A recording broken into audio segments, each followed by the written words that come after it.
like to introduce Edreys Wajed. He's a recent MFA graduate.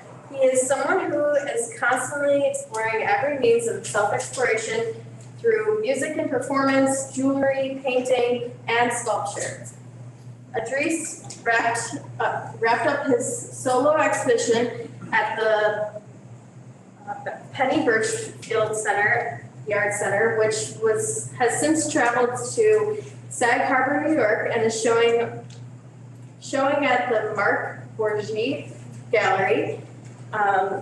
He has co-curated his final exhibition at the Albright Knox in Northland and has called this These Truths, and was among the artists who collaborated on the Freedom Wall on Michigan Avenue. A collection of 28 portraits that depict key civil and human rights figures. Edreys Wajed is a catalyst for inspiration of walking enterprise and of all things creative. The Buffalo narrative boasts a toolbox of full of talents and experiences with all different visuals between artists and also a jewelry designer, musical entertainer, and an educator entrepreneur with notable recognitions that are all around Buffalo. So I'd like to introduce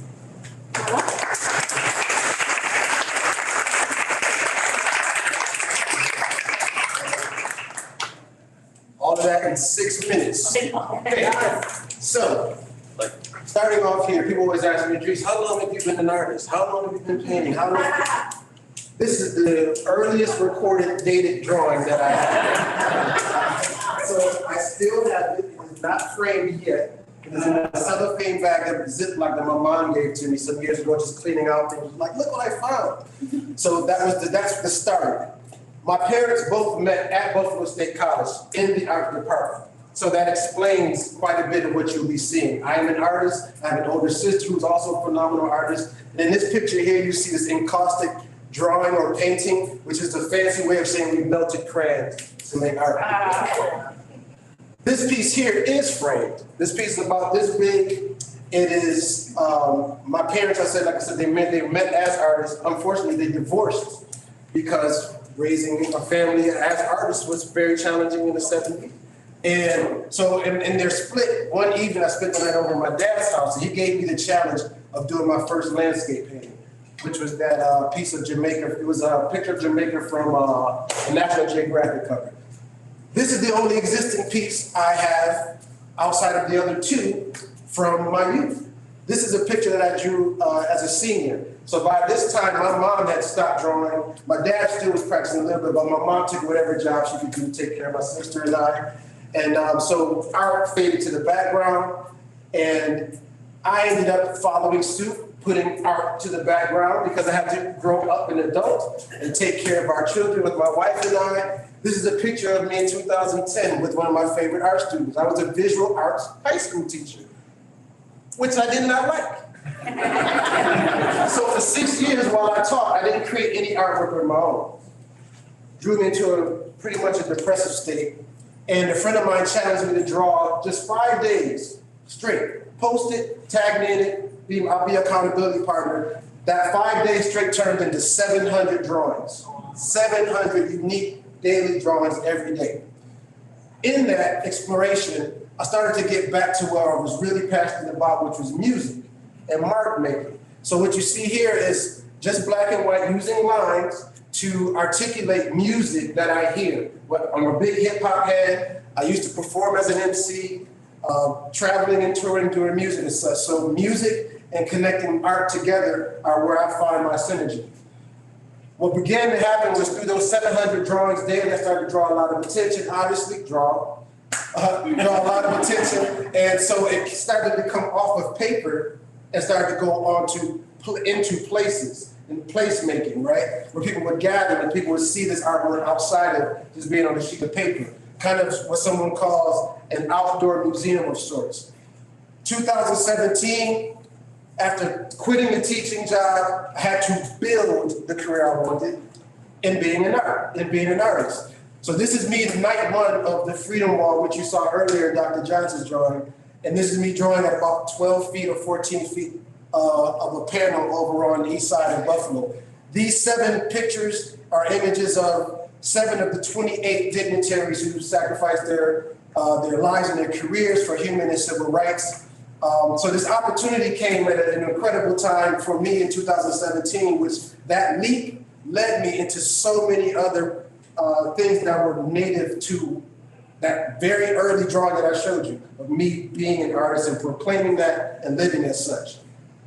This is kind of a revisit of the black and white drawing that I showed you, which was on paper, of me articulating and listening to music. This is where I started to break into color now, started to get more expressive, started to expand and get larger. Every picture you see from here is going to get larger and larger in scale. In 2020, when the world kind of stopped, as Alexa mentioned, we went virtual. And one of the things we were doing, we have these weekly conversations on our couch talking about art, experience, and things of that nature. This is from 2020 at the Buffalo Art Studio, where we had our first in-person museum. Like, Buffalo Art Studio is one of the first places that opened up during that really scary time, and I had an exhibit during that time. And again, you see the work getting larger. This was displayed on 1120 Main Street near Best in the storefront window. So it was, again, out in the public now, where it's accessible, where it can change the spaces that they're in. I had the opportunity to paint this mural for the late Lorna C. Hill, who was the founder of one of the oldest Black theaters in Buffalo. She has passed, and this is our kind of our memorial for her, which now is in the theater space when you come into the vestibule area. Again, I'm getting smaller and smaller, right? So this is John Lewis, the late John Lewis. This is over on near Paderewski Street, over right in eye shot of the Central Terminal. And again, now you see these things colliding. I'm still using music. I used a piece from 1967, I believe, jazz music that would have been probably playing during that civil rights time. Expanding further, going into the community and doing more and more work with the community by being consistent with my care and my interest in drawing people together and bringing awareness into places that have kind of been overlooked. This is on the corner of William Emsley, on the side of the YMCA, commissioned by M&T Bank. One of the things I want to stick in here and insert is, as she mentioned, I went back to school for my MFA. Again, I could not apply for a job anywhere that seemed to suit me, so I had to, we're here talking about building. I had to build the career. So I went back, got my MFA. That show went from the Birchfield to here, which was the art gallery I was in the Hamptons. So I had a show in the, yeah. And lastly, to celebrate our anniversary, we are both artists. This is, last Friday, we opened up a joint show at the Buffalo Big Print on Allen, and I don't know who the cross street is. But we are artists full-fledged. Eat off art is our motto, going from starving to thriving artists. Thank you.